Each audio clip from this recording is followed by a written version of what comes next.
নমস্কার সবাইকে, কেমন আছেন সবাই? আজকে আমার এই ব্লগে আপনাদের সবাইকে স্বাগত জানাই। আজকে 11 ফেব্রুয়ারি, আজকে আমার হাজব্যান্ডের বার্থডে। তো ওর বার্থডেটাই রাত থেকে সারাদিন কী করলাম সেটা আজকে পুরো ভিডিও আপনাদের সাথে শেয়ার করব, দেখতে থাকুন। রাত 12টার সময় ওকে একটা ছোট্ট সারপ্রাইজ দিলাম, একটা কেক কাটিং করলাম, আর ওর গিফটটা আমি ওকে রাত্রেবেলাতেই দিয়ে দিয়েছি। ওর চকলেটটা অত একটা পছন্দ না, ওর জন্য স্ট্রবেরি ফ্লেভারেরই কেকটা নিয়ে এসেছি। দেখতেও ভালো লাগছিলো। আর ওর জন্য আমি একটা ওয়াচ নিয়েছিলাম, সেই ওয়াচটা ওকে দিয়ে দিয়েছি। দেখে বলবেন আপনারা কেমন হয়েছে। এটা একটা কম্বো ওয়াচ আছে দুজনের জন্যই, তো দেখুন। আর আমরা তাড়াতাড়ি করে শুয়ে পড়েছিলাম, কারণ সকালবেলা উঠে আমাদের একটু বেরোনোরও ছিল, প্লাস অনেক রান্নাবান্নাও ছিল ওর বার্থডে উপলক্ষে। প্রতি বছর আমার জন্মদিনে আমার মা আমার জন্য করে, এইবার ফার্স্ট আমি কারো বার্থডেতে এত সুন্দর করে সব ডেকোরেশন করে রান্নাবান্না করলাম। বেশি কিছু করিনি, ডাল, 5 রকম ভাজা, চিকেন, চাটনি, পায়েসটা তো মাস্ট আমাদের বাঙালিদের মধ্যে, তো এইটুকুই সামান্য করেছিলাম। তারপর আমরা খেয়ে দিয়ে তাড়াতাড়ি এখানে পাশেই ইস্কন মন্দির আছে, সেখানে যাও ভেবেছিলাম সবাই মিলে। তারপর আমরা মন্দিরে পৌঁছে গেছি 3টের দিকে। তো এসে দেখছি যে 4টের সময় মন্দির খুলবে। 1 ঘন্টা আমাদের হাতে ছিল, তো 1 ঘন্টা আমরা এই পাশে বসে একটু ঘুরে ঠুরে টাইম পাস করছিলাম, যে 4টে বাজলে তারপর আমরা মন্দিরে ঢুকবো। আমাদের বাড়ি থেকে মন্দিরটা প্রায় 2 ঘন্টা মতো ডিস্টেন্স। আস্তে আস্তে এনার্জি লস্ট হয়ে গেছে, তো আমার হাজব্যান্ড এনার্জি ড্রিঙ্ক খাচ্ছে। আমার এনার্জি ড্রিঙ্ক ভালো লাগে না, তো আমি জুসই নিয়েছিলাম। আমাদের খেতে খেতে মন্দিরও খুলে গেছে, সবাই এক এক করে মন্দিরের ভিতরে প্রবেশ করছে।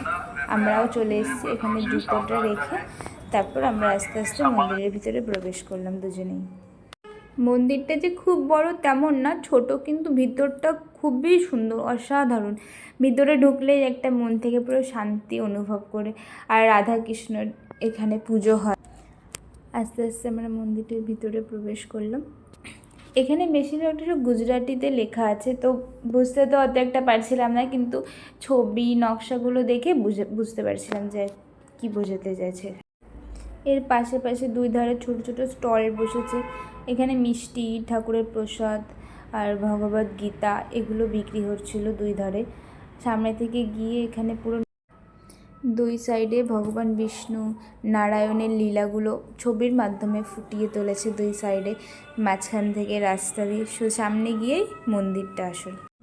উপরটা পুরো আমাদের শ্রীকৃষ্ণের বৃন্দাবনের যে লীলা খেলা হয়েছে সেটা পুরো সুন্দর করে সাজানো রয়েছে। সামনে বিগ্রহগুলো রাখা আছে, সেটার তো কোনো ভিডিও ক্লিপ নিতে দিচ্ছিল না ওখানে, তো ওখান থেকে আমরা প্রণাম করে ঘুরে চলে এসেছি। এখানে একটা ছোট্ট শপ টাইপের ছিল, এখানে সব কৃষ্ণ ঠাকুরের সব জামা কাপড়, বিগ্রহ অনেক কিছু বিক্রি হচ্ছিল, তো সেখানেই এসেছিলাম দেখতে। এখানে ছোট ছোট অনেক কৃষ্ণ, কি সুন্দর লাগছে দেখে, মনে হচ্ছে সবকটাই নিয়ে যাই। তার পাশে এই গোপালটা দেখো, কি সুন্দর না, মুখটা দেখেই জড়ি ধরার মতো মন করছে। তারপর আমরা মন্দির থেকে বেরিয়ে একটা লেহেঙ্গা শপে এসেছিলাম লেহেঙ্গা ট্রাই করতে। তো এই লেহেঙ্গাগুলো পরে আমি দেখছিলাম কেমন লাগছে, ভালো লাগছে, কিন্তু এখানে অনেকটাই কস্টলি। তো আমরা দেখে ওখান থেকে তারপরে বেরিয়ে গেলাম। তারপর আমাদের পেয়ে গেছে খিদে, আমরা ওখান থেকে বেরিয়ে কিছু খেয়ে দিয়ে বাড়ির দিকে। তারপর আপনারা জানাবেন আমার ভিডিওটা কেমন লেগেছে, এবং ভালো লাগলে লাইক, কমেন্ট, শেয়ার করে পাশে থাকবেন। ধন্যবাদ।